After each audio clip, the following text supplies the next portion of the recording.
चार धाम में से एक जगन्नाथ मंदिर अपने आप में कई सारी मान्यताओं और रहस्यों के लिए जाना जाता है।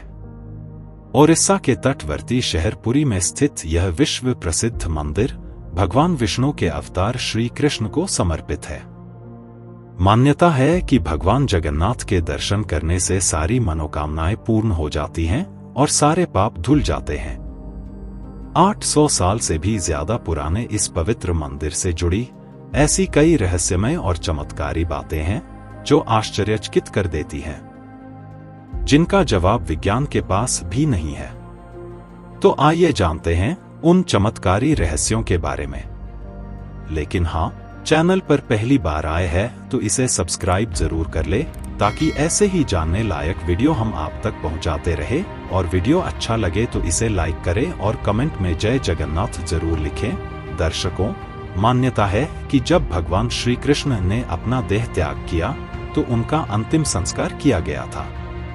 उनका बाकी शरीर तो पंचतत्वों में मिल गया, लेकिन उनका दिल सामान्य और जिंदा रहा।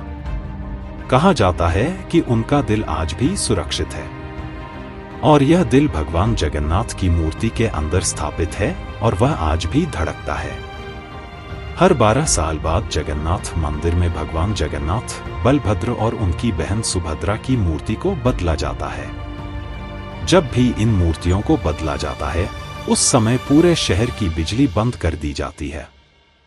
इस दौरान जगन्नाथपुरी के इस मंदिर के आसपास अंधेरा कर दिया जाता है। 12 साल बाद जब ये मूर्तियां बदली जाती है तो यह मंदिर की सुरक्षा CRPF के हवाले कर दी जाती है और इस दौरान यहां किसी का भी प्रवेश वर्जित होता है। अंधेरा होने के बाद कोई भी इस मंदिर में नहीं जा सकता।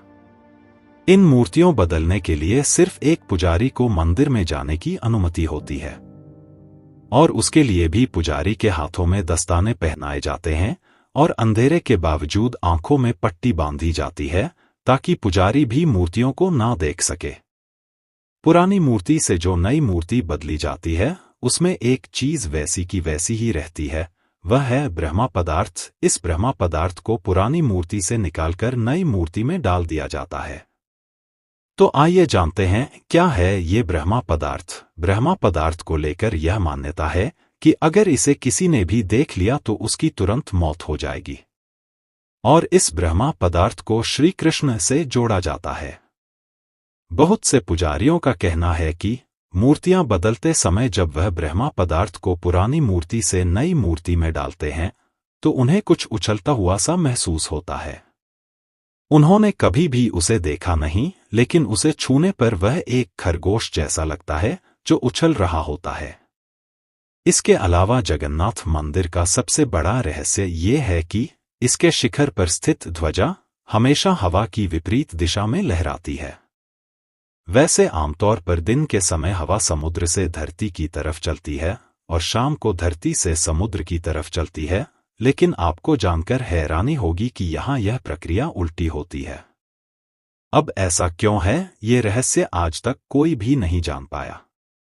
जगन्नाथ मंदिर के शिखर के ऊपर एक सुदर्शन चक्र लगा है, जिसके बारे में कहा जाता है कि उसे किसी भी दिशा से खड़े होकर देखेंगे तो ऐसा लगता है कि चक्र का मुंह आपकी ही तरफ है। इसी तरह एक और रहस्य ये है कि मंदिर के शिखर की छाया हमेशा अदृश्य ही रहती है। उसे जमीन पर कभी कोई नहीं देख पाता है। कहा जाता है कि मंदिर के पास में ही समुद्र होकर भी मंदिर के अंदर समुद्र की लहरों की आवाज सुनाई नहीं देती, जबकि आप जैसे ही मंदिर से एक कदम बाहर निकालेंगे वैसे ही समुद्र की लहरों की आवाज स्पष्ट सुनाई देने लगती है। और यह किसी आश्चर्य से कम नहीं है। आमतौर पर सभी मंदिरों के ऊपर से पक्षी गुजरते ही हैं या कभी-कभी तो उसके शिखर पर भी बैठ जाते हैं, लेकिन जगन्नाथ मंदिर इस मामले में सबसे अलग है, क्योंकि इसके ऊपर से कोई भी पक्षी गुजरता भी नहीं है और मंदिर पर बैठता भी नहीं है।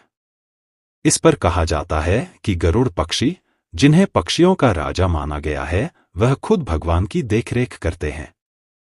सिर्फ यही नहीं, मंदिर के ऊपर से हवाई जहाज भी नहीं उड़ते हैं। इस मंदिर की रसोई भी सबको हैरान कर देती है। यहाँ प्रसाद पकाने के लिए 7 बर्तन एक दूसरे के ऊपर रखे जाते हैं, लेकिन हैरानी की बात यह है कि सबसे ऊपर रखे बर्तन का प्रसाद ही सबसे पहले पक जाता है। फिर नीचे की तरफ एक के बाद एक बर्तन में रखा प्रसाद पकता जाता है। यह भी कहा जाता है कि यहाँ हर दिन बनने वाला प्रसाद भक्तों के बीच कभी भी कम नहीं पड़ता, सबको प्रसाद मिल ही जाता है। लेकिन जैसे ही मंदिर का द्वार बंद होता है, वैसे ही प्रसाद भी खत्म हो जाता है। तो दर्शकों, वीडियो आपको कैसा लगा हमें कमेंट करके जरूर बताएं, और अच्छा लगा हो तो इसे लाइक करें, चैनल को सब्सक्राइब करें और कमेंट में जय जगन्नाथ जरूर लिखें।